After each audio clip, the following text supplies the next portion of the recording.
You are looking at Julian's pronunciation guide, where we look at how to pronounce better some of the most mispronounced words in the world, like this other curious word. But how do you say what you're looking for today?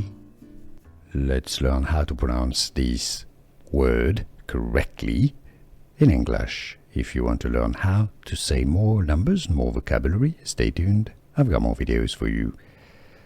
British English pronunciation, 30th. Let's break it down. 30th.